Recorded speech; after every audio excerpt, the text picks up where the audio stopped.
आज हम बात करेंगे एक ऐसे मुल्क की जिसने सिर्फ एक नस्ल में अपनी और दुनिया की तारीख का रुख मोड़ दिया। ये चीन की कदीम सल्तनत से एक आलमी सुपर पावर बनने की हैरानकुन कहानी है। जरा सोचिए, सिर्फ 40 साल पहले एक मुल्क जहां 10 में से 9 लोग गरीब थे, आज दुनिया की दूसरी सबसे बड़ी माशी ताकत है। तो सवाल यह है कि आखिर चीन ने यह कमाल किया कैसे? इस नाकाबिल यकीन तब्दीली के पीछे राज क्या है? अच्छा, इस सवाल का जवाब ढूंढने से पहले यह समझना जरूरी है कि आज का चैनल है क्या, इसका पैमाना क्या है। 1 अरब 42 करोड़ लोग, यानी दुनिया का हर छठा इंसान चीनी है। ये आबादी ही इसकी सबसे बड़ी ताकत है। और मईशत की बात करें तो ये 17 ट्रिलियन डॉलर से भी बड़ी है। सिर्फ अमेरिका इससे आगे है। ये सिर्फ नंबर्स नहीं है, ये वो बुनियाद है जिस पर चीन की आलमी ताकत खड़ी है। लेकिन चीन सिर्फ बड़े बड़े आदादो शुमार का नाम नहीं, यहाँ की जिंदगी में कुछ बहुत दिलचस्प बातें भी हैं।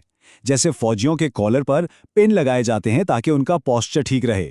ये किसी भी चीज की ऐसी कॉपी बना सकते हैं कि असली और नकल में फर्क मुश्किल हो जाए। और हाँ, टॉयलेट पेपर और पतंग जैसी आम चीजें ये भी यहीं इजाद हुई थीं। और दुनिया के 70% मोबाइल फोन्स भी यहीं बनते हैं। तो ये सब कुछ जो आज नजर आता है, इसकी जड़ें बहुत गहरी हैं, 5000 साल गहरी। आज के जदीद चीन को समझने के लिए हमें उसकी तारीख के सफर पर चलना होगा। तो कहानी शुरू होती है 5000 साल पहले दरियाए जर्द के पास। फिर आता है 221 कब्ल मसीह, जब चिन खानदान ने पहली बार चीन को एक मुल्क बनाया। और हाँ, इसी चिन से नाम पड़ा चाइना। फिर वक्त गुजरता गया, अजीमुशान फोर्बिडन सिटी बनी। और फिर आया 1949, जब अवामी जमहूरिया चीन वजूद में आया।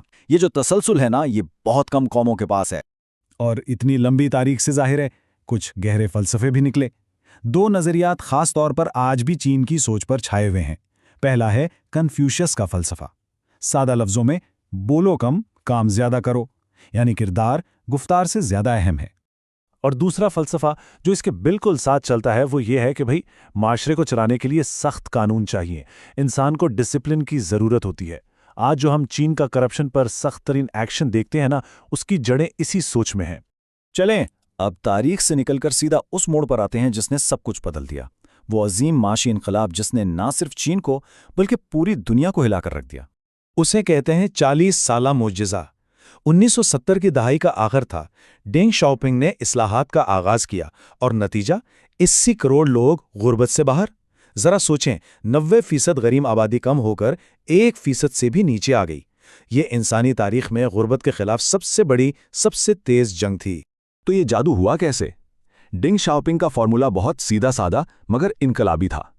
3 सुतून थे। पहला, किसानों को ताकत दो, उन्हें हर सहूलत दो। दूसरा, फैक्ट्रियों को जदीद बनाओ, प्रोडक्शन बढ़ाओ। और तीसरा, जो शायद सबसे अहम था, हर बच्चे के लिए 9 साल की तालीम लाजमी और बिल्कुल मुफ्त। और इस तीसरे कदम का नतीजा, वो तो कमाल था। सिर्फ 40 सालों में पढ़े लिखे लोगों की शरह 65% से बढ़कर तकरीबन 100% हो गई। यही वो पढ़ी लिखी हुनरमंद नस्ल थी जिसने चाइना की किस्मत बदल डाली। लेकिन एक मिनट, क्या इस सारी मुआशी दौड़ में चीन अपनी हजारों साल पुरानी सकाफत को भूल गया? बिल्कुल नहीं।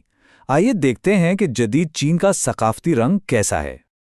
ये बात शायद कुछ लोगों को हैरान करे कि आज चीन की आधी से ज्यादा आबादी का किसी मजहब से कोई ताल्लुक नहीं।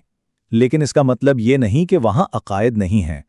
कदीम लोक रिवायात, बुद्धिज्म, ईसाइयत और इस्लाम, ये सब रंग आज भी चीनी माशरे में मौजूद हैं।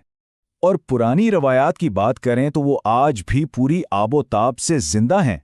मिसाल के तौर पर शादियों को ही ले लें।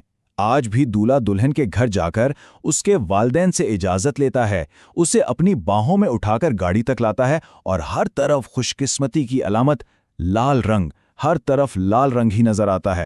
ये जो माशी तब्दीली आई है ना, इसने कुछ इंतहाएं भी पैदा की हैं। जैसे ये हवाशी गांव, इसे कहते हैं दुनिया का अमीर तरीन गांव।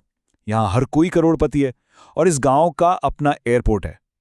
यह है नए चीन की एक ऐसी तस्वीर जो सबको हैरान कर देती है। तो हमने तारीख देखी, मईशत और सखाफत को भी समझा।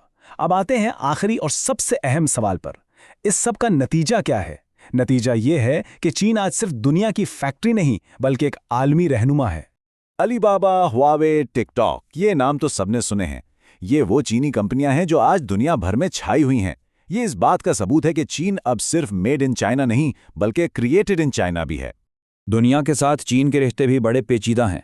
एक तरफ अमेरिका है जिससे हर वक्त मुआशी मुकाबला चलता रहता है, लेकिन वही इसका सबसे बड़ा ट्रेडिंग पार्टनर भी है, और दूसरी तरफ पाकिस्तान जैसे मुल्क हैं जिनके साथ ताल्लुकात बहुत गहरे और स्ट्रेटेजिक हैं।